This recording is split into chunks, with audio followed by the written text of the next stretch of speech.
Good morning and welcome back to my channel. It's about 10 to 9 on Thursday the 9th of January 2025. I'm coming back to you this week with my weigh-in results, but first of all just a couple of bits of news from me. Yesterday I nearly managed to cut the end off my finger, and it was one of those stupid things that you do when you're rushing. Sticking your hand in the cutlery drawer to get something and getting hold of the end of a sharp end of a carving knife. It's weird because being a blind person, my hands are my eyes. I think Shell will understand this and Rachel will understand this. I really rely on my hands as my eyes. And I feel like I'm doubly blind. It's really weird. There's so many things I feel I can't do, or I can't do well. So today, Joe's just put my new plasters on. Today I'm getting out of all the washing up, because I can't possibly wash up, can I? Not with a really badly cut finger. Thank God for Joe. So, what kind of week have I had? I've had a good week. And I've done something this week I've never done before. And please don't take me as a snob or anything like that. It's just how I am. I listen to Leanne a lot on the Fat Lass story, and she's always talking about, I bought this from Vinted, I bought that from Vinted, I've sold this on Vinted, I've sold that on Vinted. And I am a lover of Merrell barefoot shoes. So I kind of collect the different colours in them. They are not the most practical, long-lasting shoes. They're trainers, but they're barefoot trainers. And they've got Vibram soles, and I can wear a pair out because I like to walk in no time at all. So probably during the summer I get through 3 pairs. Well, Merrell, not being so wise, have discontinued the ones I really love. So Joe managed to find a couple of pairs on Amazon in the autumn.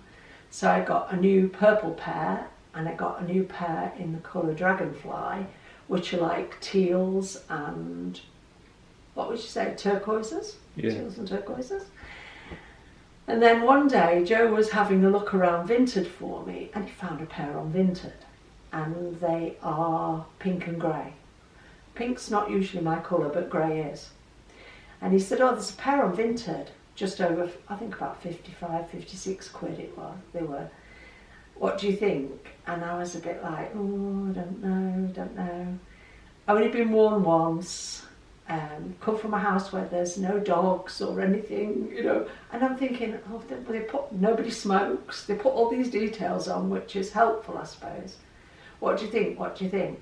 So I said, make the lady an offer, because she'd had like 100 and odd people interested, or views, and made her an offer. Nothing happened. So I offered her like 40 quid, nothing happened.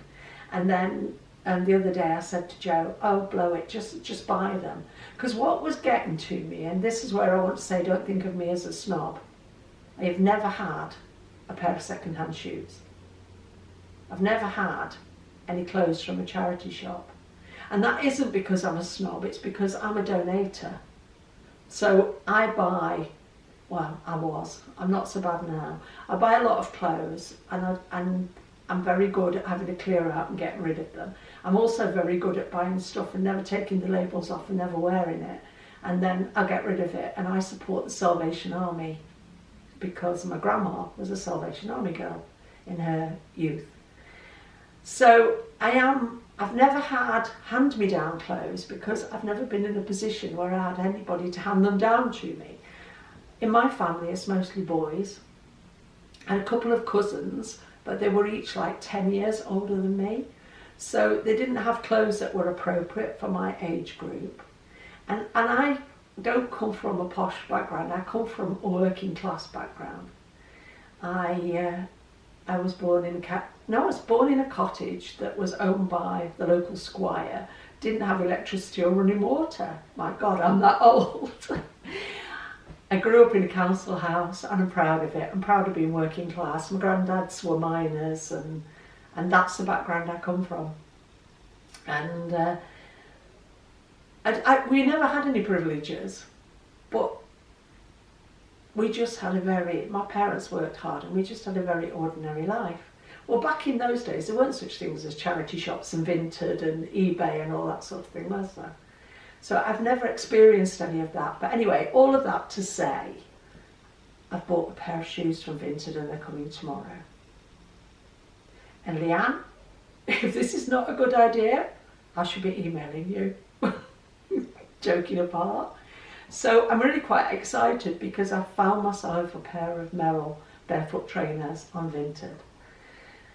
And yeah, another one to add to my collection. So I'm now down to 2 pairs of purple, 1 pair of dragonfly, 1 pair of, what are the ones I'm wearing at the moment, like a peachy colour? Yeah. Peach coloured, and I will have a pair of pink and grey. And that should get me through the summer. And God alone knows what I'm going to do after that. I may well just have to go totally barefoot.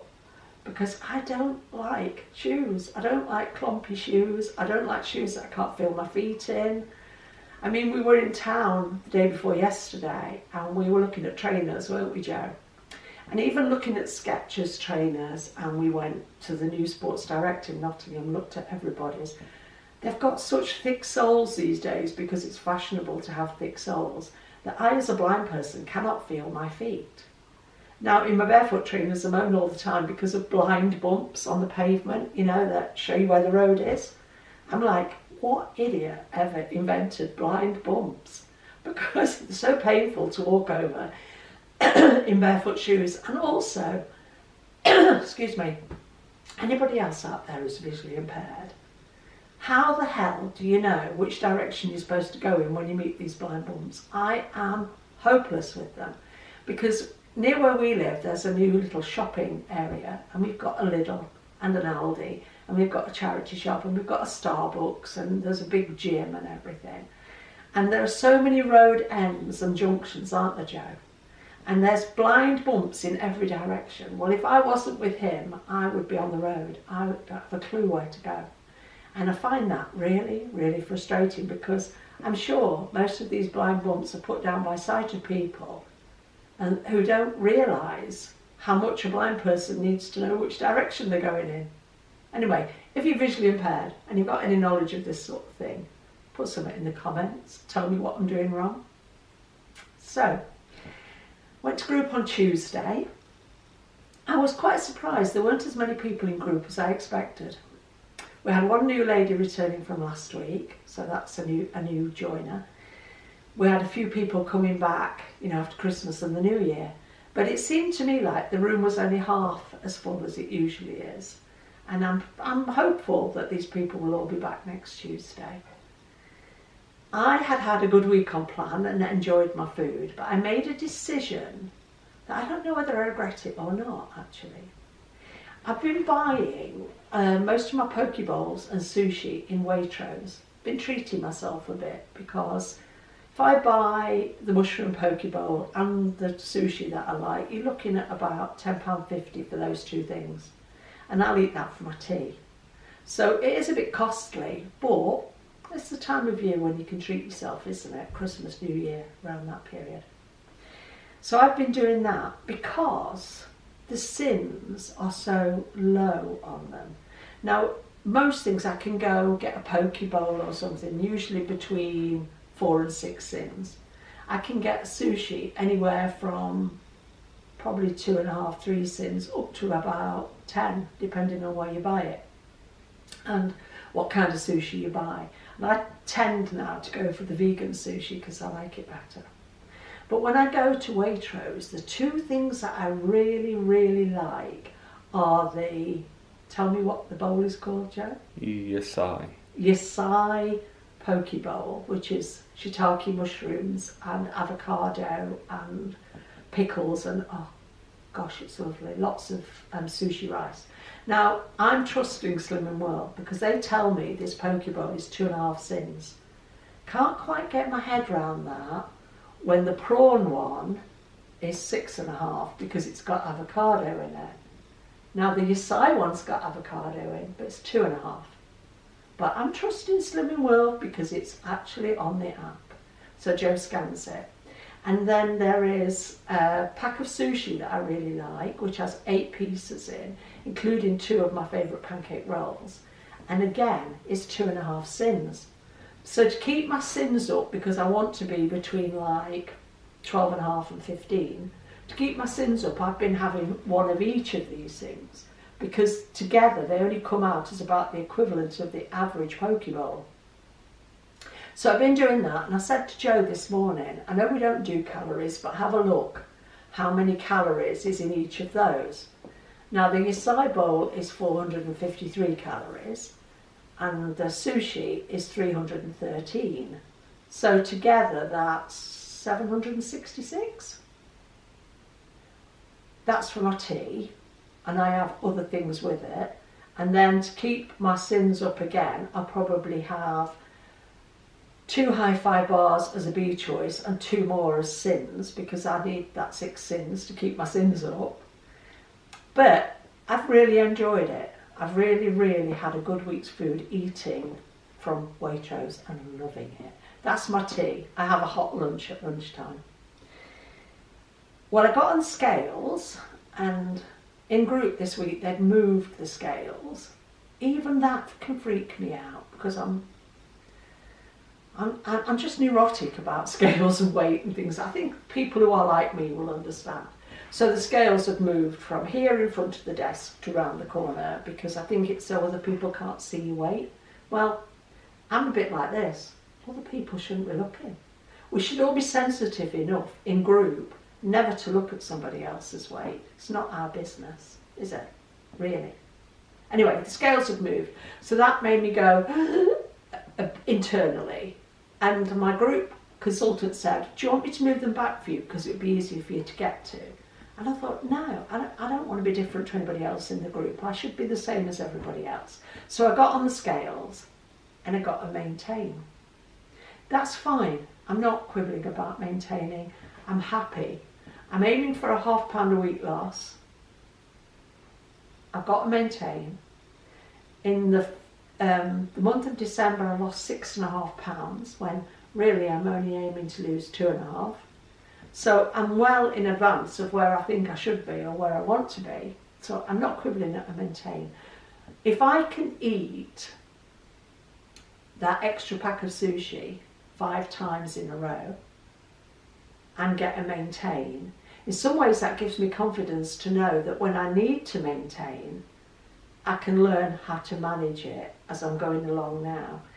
In the time I've been doing the group, because I think this for me was week 32, 33 maybe, I've had 1 maintain prior to today. I've had 2 gains of £1 and £0.5 at weeks 10 and 20, and I've had 30 losses. So I'm really not complaining. But again, I have to be so careful with my emotions, because it would be very easy to let that tip me into thinking, I need to cut down. I really need to cut down.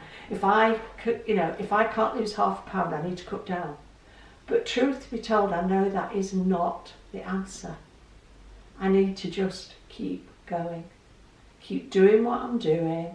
Keep focusing 80%, as they're now saying in group, on free food, including your speed food. Keep focusing on using your sins properly. I think what they're saying in group now is you should be focusing on 80% of free food to include your speed food, because they don't seem to push speed food as much now. I think like 15% is your hexas, your healthy extras, and 5% is your sins. So I think that is the way they're talking group these days.